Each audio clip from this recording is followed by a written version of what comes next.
Chapter 3 Our First Munition Factory. During the summer of 1918, the threat of conscription hung over the land, and young and old flocked to the ranks of the volunteers.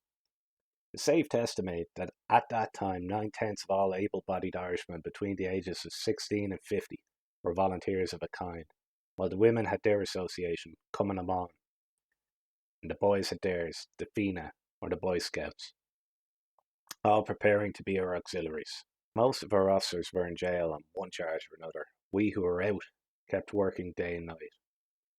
At the time I felt enthusiastic, for I saw in conscription a glorious chance of uniting our people.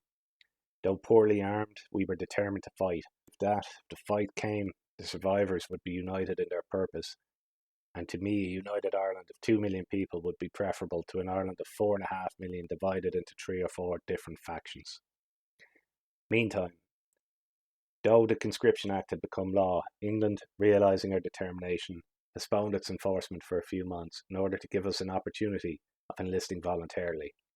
We went on with our preparations and became all the more daring, so it was both bewildering and amusing to the public to witness our manoeuvres. More than once, for example, in sham battles we attacked or defended Tipperary town and actually proclaimed certain roads or streets as military areas, where British soldiers or police, as well as civilians, were forbidden to enter during these operations.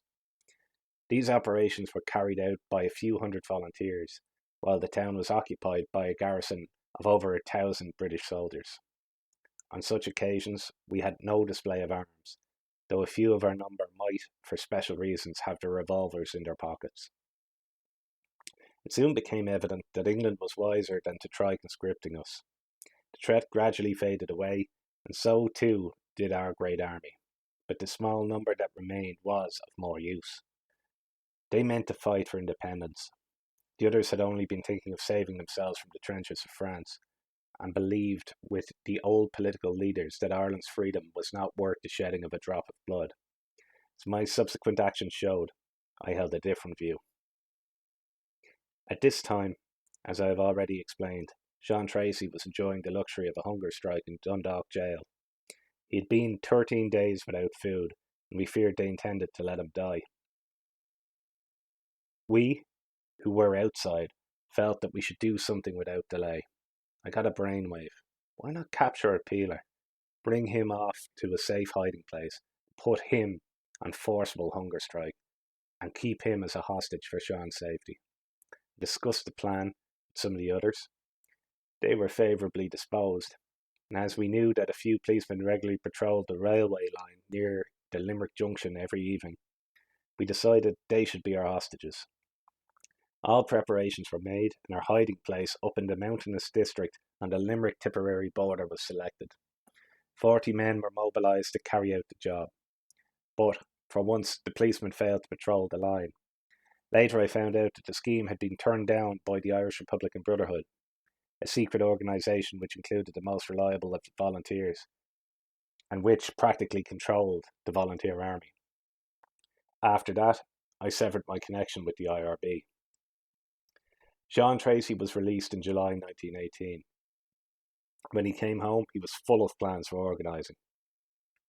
I had had an overdose of it in the months that he was away, and from my experience, I was more in favour of starting a fight at once than of trifling further with organising.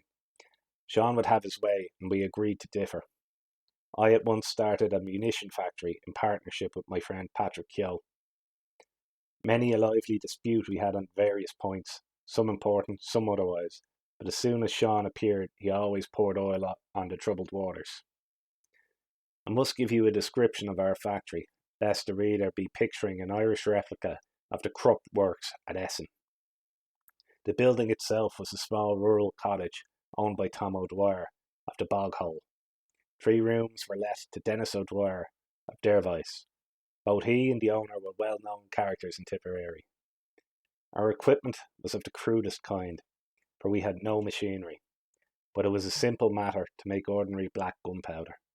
We also turned out crude hand grenades which, by the way, had to be ignited by a match before being thrown, so you can imagine the risks if these had to be brought into an action on a windy or rainy night.